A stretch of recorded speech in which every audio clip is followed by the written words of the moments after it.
कामचोर देवरानी। एक बार की बात है, सुषमा अपने पूरे परिवार के साथ खुशी खुशी मोहन नगर में रहती थी। उसकी 2 बहुएं थी, पल्लवी और शिवानी।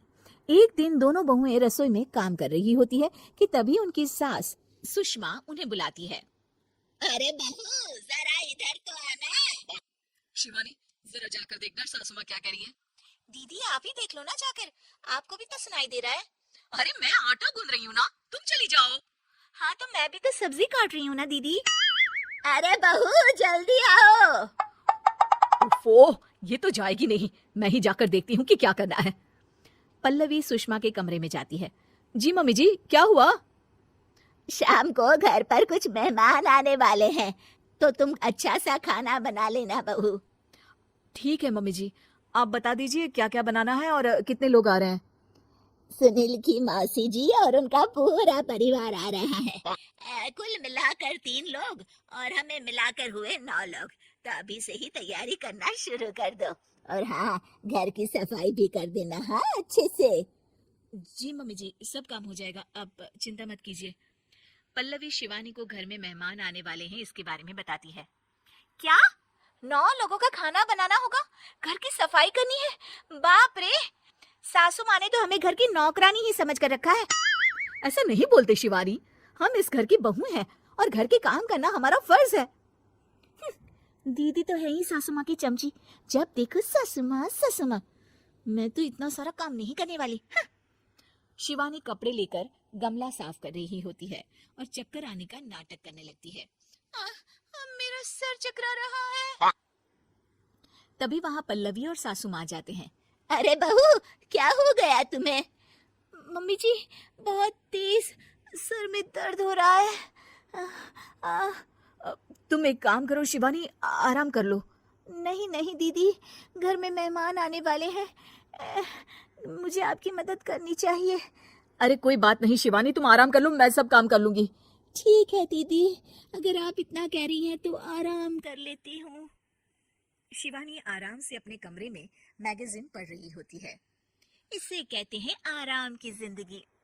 इतना सारा काम। चलो सारा काम खत्म हो गया, शिवानी को देख आती हूँ।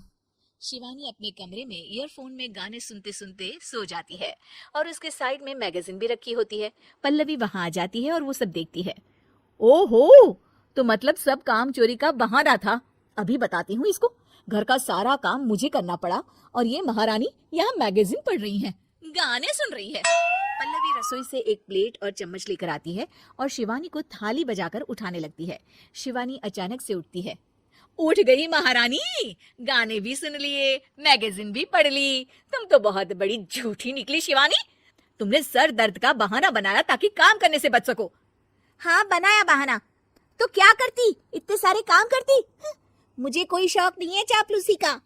क्या चापलूसी? तुम्हें लगता है कि मैं सारे काम चापलूसी के लिए कर रही हूँ? और नहीं तो क्या। तभी वहाँ सासू माँ आ जाती हैं। अरे बहू, वो लोग बस आने ही वाले हैं, तुम तैयारियां कर लो। जी सासू माँ, तुझे तो मैं बाद में देखती हूँ। सब खाना खाने बैठते हैं और खाना शुरू करते हैं। तभी सुनील की मौसी बोलती है। वाह भाई वाह, खाना तो बहुत ही अच्छा बना है सुषमा जी, एक एक चीज में क्या स्वाद है। ये सुनकर शिवानी मुंह बना लेती है। उसे अपनी जेठानी की इतनी तारीफ राज नहीं आती। आपकी बहुएं तो बहुत ही अच्छा खाना बनाती हैं। हाँ बनाती तो दोनों ही अच्छा है, पर आज ना ये सारा खाना बड़ी बहू ने बनाया है। छोटी बहू की तबीयत ठीक नहीं थी, सो इसलिए। मानना पड़ेगा सुषमा जी, आपकी बड़ी बहू तो बहुत ही गुणवान है। पल्लवी की तारीफ सुनकर शिवानी को जलन होती है। पल्लवी ये सुनकर खुश हो जाती है और शिवानी की तरफ देखकर उसे चिढ़ाती है।